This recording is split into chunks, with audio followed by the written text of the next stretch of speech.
మీ పొడి చేయి పైకి ఉండే విధంగా ఇలా ఉంచండి. ఇదిగోండి భక్తులందరూ కూర్చోండి అమ్మా, ఇక్కడ కూర్చోండి. అందరు కళ్యాణాన్ని చూడండి, దర్శించుకోండి.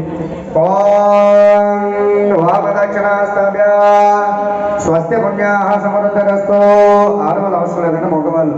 ఓం వామదక్షిణ ఒక్కొక్క చేతితో ఒక్కొక్క కలసం పట్టుకోండి. ఆ 3 కలసంలో పైకి పట్టుకోండి. ఎలా వామదక్షిణాస్తాభ్య ఓం స్వస్తి పుణ్యాః సమృద్ధిరస్తు. ఇలా తీయండి, వేడిపండి.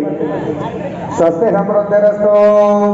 ఓం పునరమి గోపురేమనవ్యాః. మీ గోత్రం చెప్పుకోండి. గోత్రాభివృద్ధిరస్తు. గోత్రాభివృద్ధిరస్తు. గోత్రాభివృద్ధిరస్తు. ఓం ముఖ ముఖం ఇలా మీ యొక్క ముఖానికి ఇలా చూపించండి. ముఖ సమకలసా బుద్ధిరేదో వరస సట సంపూర్ణమస్తు. వరస సట సంపూర్ణమస్తు. గోత్రాభివృద్ధిరస్తు. మరొకసారి గోత్రం చెప్పుకోండి. గోత్రాభివృద్ధిరస్తు. ఇష్ట సంపదమస్తు. శుభమో శుభమస్తు. అలా నమస్కారం చేసుకుని అలా 2 కలసం నీరు ఒకేసారి ఆ యొక్క క్రింద ఒక కలసం ఉంటుంది మిగిలి. ఆ యొక్క కలసంలో నెమ్మదిగా 2 కలసం నీరు ఒకేసారి వేయండి. మరి అమ్మ చేయి మార్చక్కర్లేదు, కామేశ్వరమ్మ అలా నెమ్మదిగా వేస్తున్నాడు. ఓం మన సమాధిత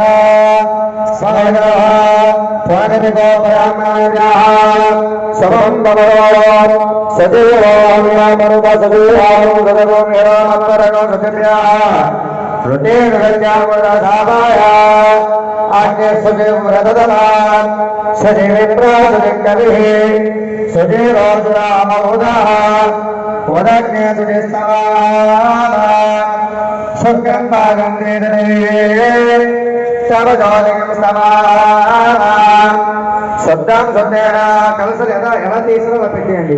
కుడిచే పైకి ఉండే విధంగా. శుక్రం భాగందేనే కవజ్యోతికం శబ్ద. అమ్మా మిగిలి ఉన్న కలిసి కళ్ళేది ఏదో ఉందో తీసుకోండి. ఆ 2 కలసలు ఇప్పుడు పెట్టారు కదా, అవి కాకుండా మిగిలి ఉన్న కలిసి పైకి పట్టుకోండి. మీ పైన ఆ యొక్క ఆవిడ యొక్క ఆకుతో మీ యొక్క దంపతుల పైన నీళ్ళు వేసుకుంటూ ఉండండి. అమ్మా చెంబుతో వేసుకోకండి, ఇలాగా అది ఇచ్చేది మామిడి కొమ్మతో ఇలా నెమ్మదిగా వేసుకోండి. ఓం సుజీవ